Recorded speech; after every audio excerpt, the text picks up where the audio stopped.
आज जगमालपुरा गांव में अमरपुरा ग्राम पंचायत के आखिरी गांव और जेतान विधानसभा का लास्ट गांव मैं कह सकता हूं, यहां पर आयोजित जो सभा का आयोजन किया, मंच पर विराजित सभी मेरे पिता तुल्य अतिथिगण, यहाँ पर विराजित सभी ग्रामवासीगण, माताएं, बहनें और मेरे नौजवान युवा साथियों, आप सब लोगों को मैं बहुत बहुत धन्यवाद और साधुवाद देता हूं कि आप लोगों ने भाई रतन जी के कहने पे मुझ जैसे एक छोटे से कार्यकर्ता के लिए आज गांव में एकत्रित होकर जिस तरह से आप लोगों ने मेरा स्वागत किया, मैं काफी अभिभूत हुआ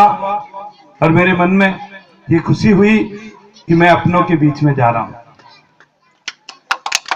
जैसा कि मुझसे पूर्व रहीम जी ने और सुलेमान जी ने, भाई रतन जी ने, छोटूलाल जी माली ने और सभी साथियों ने अपनी भावना जो प्रकट की, मैं आप लोगों को यही कहना चाहूंगा कि लोकतंत्र में सबको अपनी आवाज उठाने का अधिकार है, अपनी बात रखने का अधिकार है। उसी के तहत दुनिया के अंदर सबसे बड़ा लोकतंत्र का देश हमारा भारत देश है।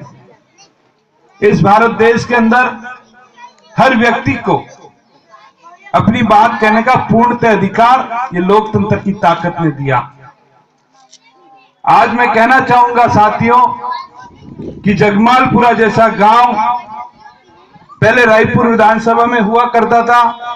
पिछले 2 चुनाव से ये जो रायपुर तहसील की 23 पंचायतों को जेतान विधानसभा में सम्मिलित करने के बाद विधानसभा क्षेत्र जेतान कहलाने लगा। दुर्भाग्य है कि ब्यावर जैसे शहर से सटा हुआ मात्र 3-4 किलोमीटर की दूरी पर स्थित इस जगमालपुरे गांव का जो विकास होना था वो विकास नहीं हो पाया।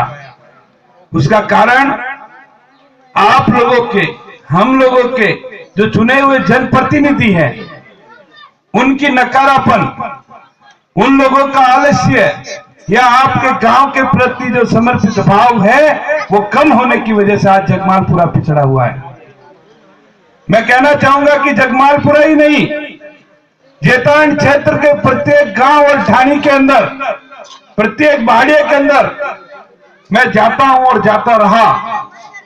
जो स्थितियां मुझे देखने को मिली, मुझे खुद को शर्म आती है कि वो लोग जो 20-20 साल से विधायक बन के रहे, जिनके पास कैबिनेट मंत्रियों का दर्जा रहा, जो लोग अपने आप को इस क्षेत्र के बड़े नेता मानते हैं, उनको शर्म आनी चाहिए कि ऐसे उनके गांव जहां पर उनकी सरकारें रही वो 20-20 साल से विधायक रहे और विकास के नाम पर जीरो, कोई विकास नहीं हो रहा। आज आप लोगों ने देखा होगा कि गांव में क्या समस्याएं हैं। बिजली समय पे आती नहीं, पानी, पीने के पानी की समस्या, लोगों को, बूढ़े बुजुर्गों को पेंशन समय पे नहीं आ रही, लोगों को नरेगा में रोजगार नहीं मिल रहा, लोगों के राशन कार्ड नहीं बन रहे, लोगों को जो 2 रुपए किलो, 1 रुपए किलो मिलने वाला अनाज नहीं मिल रहा, और क्राइम इतना बढ़ गया है कि आज मेरी माताएं और बहनें यहाँ पर बैठी हैं, शायद अकेले घर से बाहर जाना भी दुर्भर हो गया है। पिछले 3 साल से, जैसे रहीम जी महाराज बता रहे हैं, मैं आपकी बात से पूरी तरह से सहमत हूं।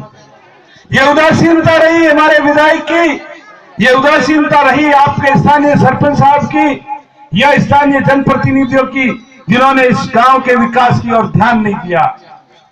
आज पूरे क्षेत्र के लोग दुखी हैं।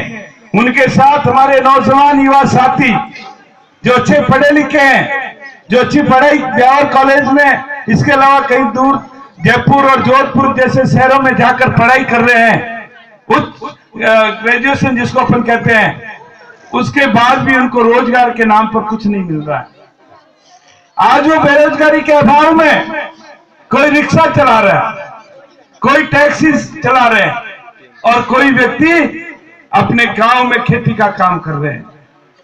तो मेरा कहने का मतलब यह है कि जब रोजगार के साधन उपलब्ध हैं हमारे क्षेत्र में, बड़े बड़े सीमेंट के कारखाने लगे हुए हैं, जब ITI किए हुए हैं, डिप्लोमा लोगों ने कर रखा है, पॉलिटेक्निक में कर रखा है, तो ऐसे नौजवान युवाओं को इन सीमेंट के कारखानों में नौकरी क्यों नहीं मिल रही है? सबसे बड़ा सवाल है मेरा। इसके जिम्मेदार कौन है? उत्तर प्रदेश, बिहार और दूसरे राज्यों से जो लोग आकर यहाँ नौकरी कर रहे हैं और हमारे लोग बेरोजगारी में घूम रहे हैं।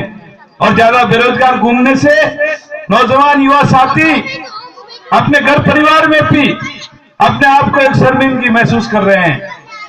लेकिन मैं आप लोगों को यही कहना चाहूंगा कि अभी तक जो हालात बने, जो स्थिति हमारी ये है इस क्षेत्र की, इसके जिम्मेदार जो नेता चुने हुए हैं वो जिम्मेदार हैं। आज किसान दुखी है।